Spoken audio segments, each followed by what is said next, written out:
Salut tout le monde, bienvenue de nouveau sur cette chaîne de formation sur les consoles digitales.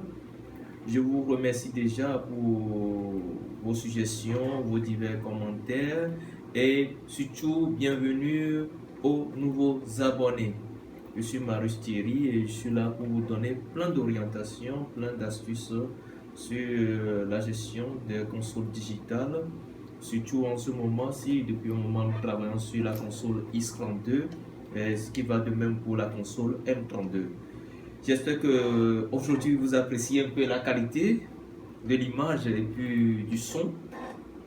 C'est grâce à un ami que je remercie bien et M. Etienne et son équipe avec la coordination de Marcel qui est là.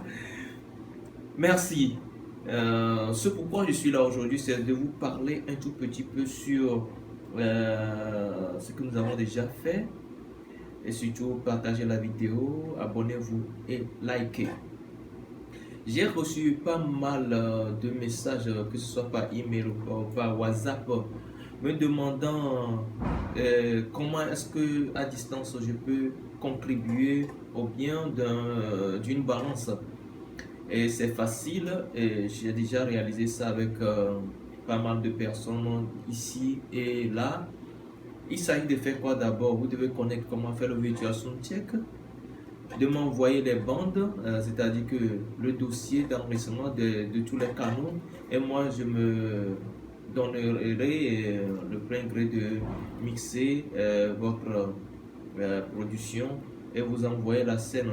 En tout cas, avec une bonne contribution, je pense que ça peut aller. Et pour l'enregistrement, laissez tout à la mise, tout que tu sois à ta plat. C'est-à-dire que n'essayez pas de faire l'égalisation, de coupe bas, laissez les gains généralement à midi, 12h au centre, ou bien à 9h45 sur toutes les pistes. Et moi, je me chargerai de faire ce qu'il faut. Et d'ailleurs, il faudrait aussi que vous enregistrez la scène sur laquelle vous avez déjà travaillé, pour me le faire parvenir avant que je ne puisse m'orienter sur votre projet et essayer de donner pas mal de touches. Je ne suis pas le meilleur, mais je ferai de mon mieux.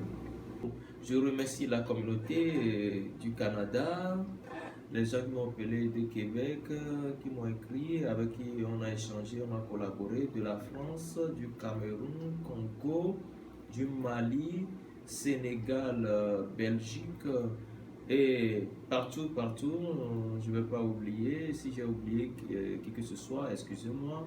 Je me rappelle juste des derniers messages. Et voilà.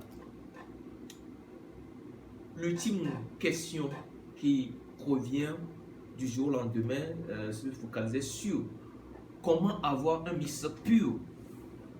Ce n'est pas magique.